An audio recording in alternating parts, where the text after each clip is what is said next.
Well, good morning. I'm Rick Dancer. Welcome to At the Car Wash, and we are going to go in and we're going to talk about school shootings from a different perspective, because we're hearing a lot of things about this.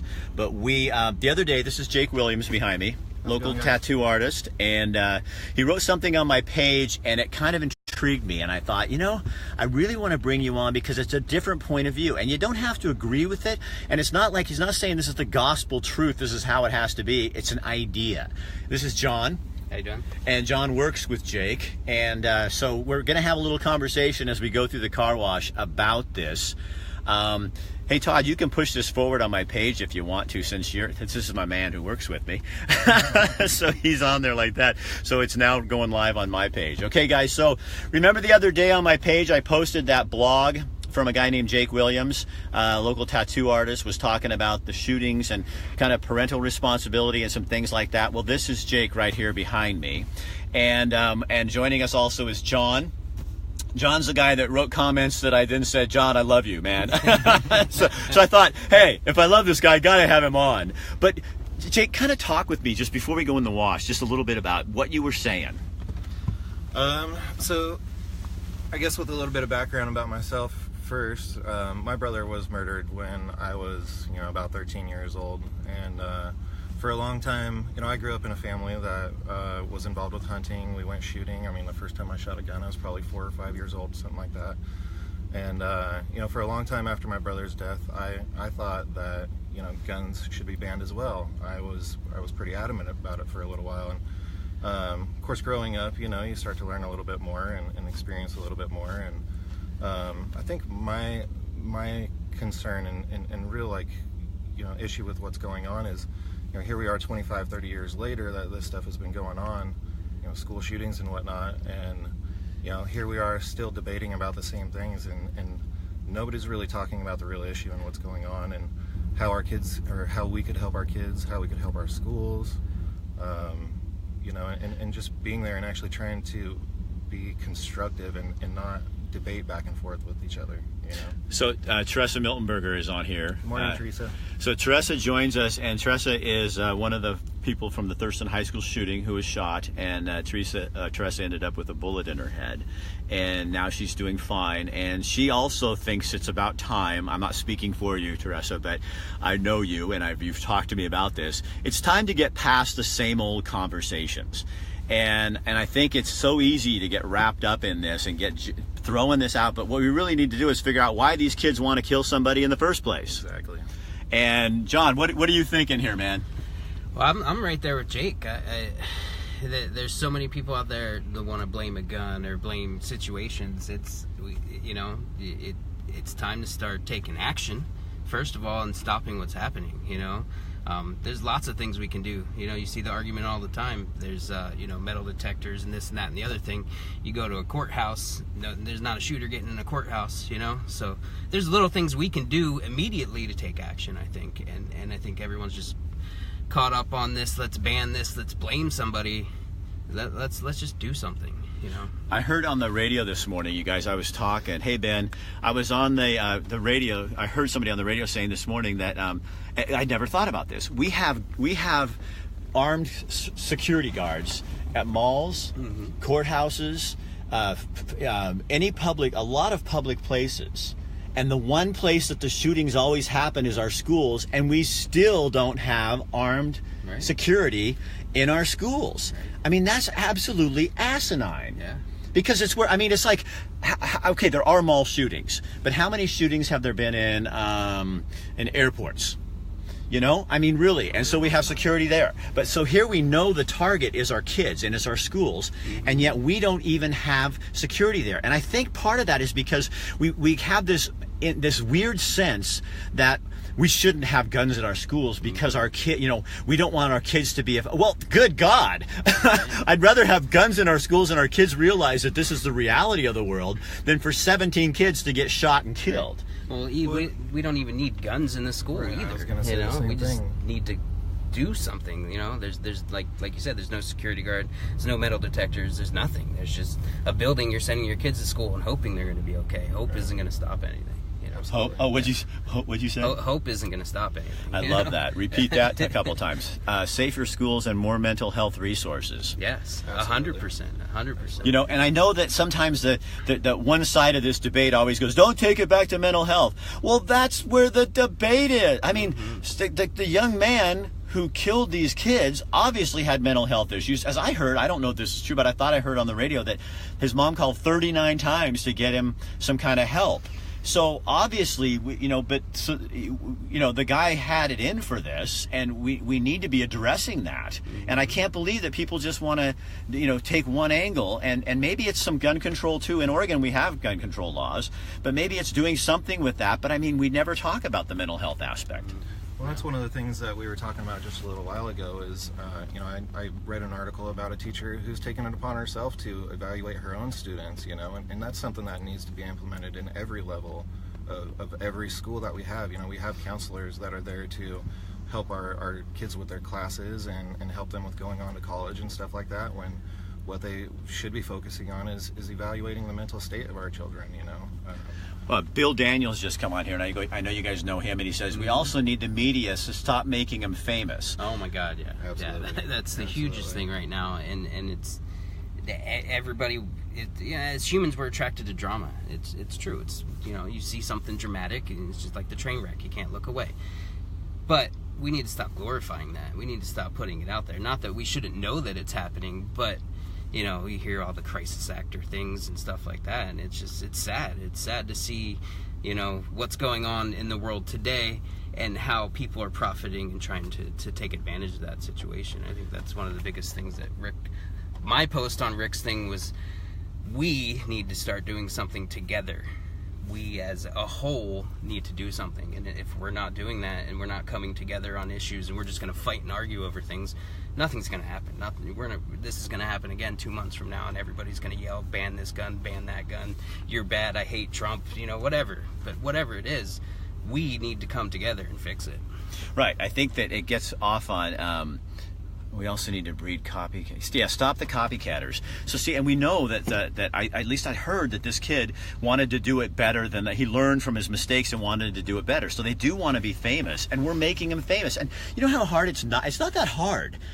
You can say a 17-year-old kid, he had these mental health issues. You can go through you can tell everything about him, but you're not using his name for a purpose because he doesn't deserve to be glorified. I never use the Thurston High School shooter's name. I won't let people put it on my page. I take it off if they do. He's not the hero in this thing. The hero is Teresa Miltenberger. It's Ben Walker, who died. It's Michael Nicholson, who died.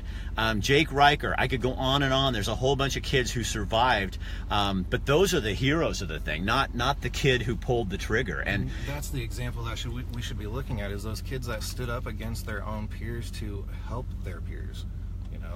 They didn't sit back and run and hide and just let this continue. They stood up and did something about it. And that's what we need to do as parents. It's what we need to do as a society. It's time for us to help our kids. I heard somebody talking the other day, and they were saying that online, that they were saying we need to teach our kids that when somebody comes in the room, you throw your backpacks at them. You do, you engage in this thing, not just cower and go away, because people are gonna die, and you need to be. We need to teach, like the teacher, the football coach who stood and helped those kids, who died protecting those kids, and we've kind of lost that whole attitude in our culture. When I was a kid, at least around here, I don't know about Jonathan, but when I was a kid, there was hunter safety programs in our schools, and they took that stuff away. We need to be educating our kids on proper safety measures and how to handle it, and not glorify them and make them look like toys. It's a tool that should be respected. Does it bother you, because you guys both gun owners? Mm-hmm. So does it bother you that this always goes back to that debate? Yeah. Oh my God, yeah. Absolutely. Yeah, it's not, and you hear it all the time. It's not, guns don't kill people, people kill people. Yes, we know. You take an AR-15 away, and they're just gonna grab a different gun. There's thousands and thousands of guns out there. It's not that. It's us as a people have we've done our kids wrong. We really have. You know, it's time to stop blaming people and take action, and you know, stop blaming a gun. Just do something to fix the problem. So what about those people who say, well, but if you go into a room with an am I saying it right? ARK, you're going to spray, you're going to get more people than if you had another gun. It's not Wouldn't true. that be a start? It's just not true. You're not educating yourself to that gun. Yes, it might be easier to use if it's built properly, but you know, if you have some type of mental problem and you want to kill everybody in the room, you're going to grab whatever you're going to need to take to put in that room, whether it's that gun or another gun. You know, if that gun's illegal and not there, cool. You know, I just saw a thing on Facebook, who knows if it's true, but somebody killed a bunch of people with a knife. You know, like it you know, well, and what about somebody has said to me the other day, Rick, what are we going to take away cars? Because people are using cars now to mow people down. Right. Well, So the mental health aspect and why people are doing this is something we really need to get a handle on. Absolutely. I agree. So where do you start, Jake? We should be going through the car wash. You guys just sec. So this is at the car wash. Rick Dancer, Coburg Car Wash sponsors the show. They don't necessarily agree with the content of what we're talking about. We don't ask. They just want to make sure people have a voice. We are trying to just offer another idea because we're frustrated with the same old battles.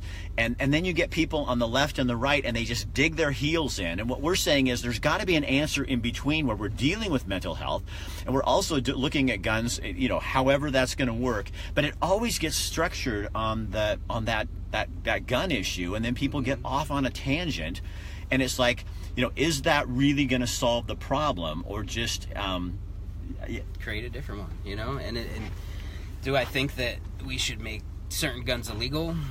Maybe not. Do I think maybe we should regulate them better? Yeah, of course. You know, there's places where it's super easy for anybody to buy a gun. There's places where it's not, you know? Again, it goes back to each side has to lean a little bit and do something for each other and figure out an immediate situation to fix the problem, not debate over it for the next 10 years and watch it happen again. And I Let's think go through the cars. Go ahead. I think that's really the problem, is that, you know, we sit here and continue to debate about guns and gun reform, gun laws, like, you know, gun grabbing, whatever. We've been having that conversation for decades now, generations even, and you know, now we live in a society where we're faced with these issues on our front doorstep. You know, we can't comfortably send our kids to school without really worrying about, you know, if they're going to come home or not. You know, it's time for us to set aside that debate, because that debate's going to continue to go on, you know, for decades and generations from here on out. So what do you do, Jake, as a parent? What do you do personally? You got kids in school. Yeah, I have kids. I have 2 kids in high school, and I have a kid on the way, actually. And so for me, it's a very real problem. You know, I think there's a lot of different things that we can do. You know, me as a parent, I try and be friends with my kids first, and be a disciplinary figure second. What do you tell them? I tell them to come to me if there's anything that they need to discuss. You know, I'm here for them, and I'll be their friend in the situation, and their parent as well. You know, I want to guide them, but I want them to understand that, you know, the choices that they make are really what's going to affect themselves and the people around them.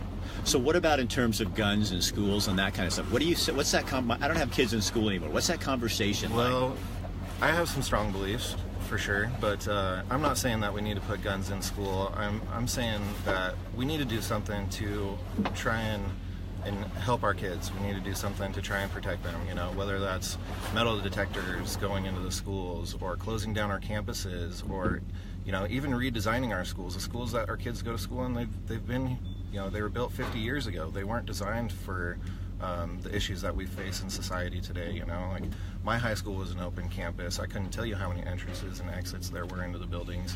And you know, after the Thurston shooting, that's what they did. They closed down our campus for a while, you know, and they closed down all the exits and entrances and stuff like that, and made it more difficult, you know, for somebody to just walk onto campus. You know, they tried to monitor it as good as they could, and, you know, maybe they're not 100% right either. Maybe they haven't perfected it, but you know, things like that are a step in the right direction. We need to do things to make our kids feel safe, and I think that's the bottom line. You know, we can't sit here and debate about guns forever. We need to actually do something. So do you think sometimes that all the debate and the conversation, and when people bring in the sidebar issues, they really do believe that, but it's not, on both the right and the left, we're not getting anything done, and that's what you guys are sick of? Absolutely. 100%. You know, it's all talk, no action. That never gets anything done. You know. So to you, action is not going in and legislating more against the use of guns. You're talking what kind of action? Well, and I don't think that not legislating the use of guns is necessarily a bad thing. You know, I think that there are some weapons out there that we really, you know, we don't need to be able to put in the hands of children.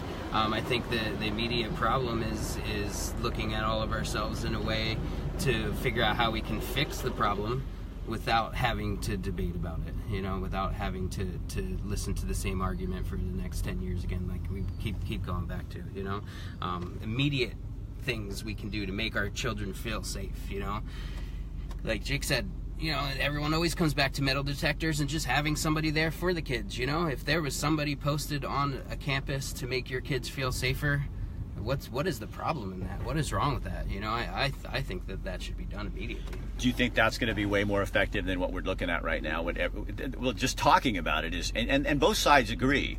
We got to stop talking, but one side's saying we need to stop these guns, and one side's saying no, we don't. So somewhere you're saying let's get metal detectors in there. Let's have that conversation. You know what, John? You can go in and just pull right up next to the building, and we'll wrap up. So you guys, so we don't pretend to have all the answers, and Jake and John don't either. But we do know that what we're doing now is just bitching at each other isn't really working. And just like right over there. Yeah. And so Jake, like I said, Jake Williams wrote this the other day, and he's not a right winger, he's not a left winger. These guys are like middle, right in the middle. Right in the middle. Yeah. We're like me, we're the kind of people, I just want stuff to get done, and I'm tired of people twisting the words of people when we come on here, and people will come on and probably try to do it to this too. But you got to listen to the heart of it and use your brain to say, what are we really doing here, and how do we make sure that our kids really truly are safe? Right. I say call to action. Do what you can do. You know, if you're stop spending an hour on Facebook bitching about it. Get out there and do something. Go to your school, ask what you can do to help. Right. Find answers and put the pressure on. Absolutely. Yep. All right, you guys, thank you. They inspired me, and that's why we're here. So again, Coburg Car Wash sponsors at the car wash, not necessarily the content of anything we do, but they love to have people talking about issues and things. So when I saw these two guys, I thought at least it'll get us talking about something and stop the drama and the screaming at each other and accusing. I'm just not going to let that on my page anymore, and I think we're all of the same mind. I want real answers. I don't want people just yelling at people. So if you think this is of value to people, share it on your page. Appreciate you guys both coming in here and making time in your schedule to do that on a snow day. And you guys, so I will see you on my other page in about an hour. We're going to be at St. Vincent de Paul talking about upuse, like recycled materials that they use to make clothes. They're going to make me an outfit. Oh, awesome. So I don't know. Yeah, I don't know what I'm going to look like in a baggie, but we'll find out. All right. Thanks you guys for being here. Thanks you guys for watching. Spread it around. Thank you.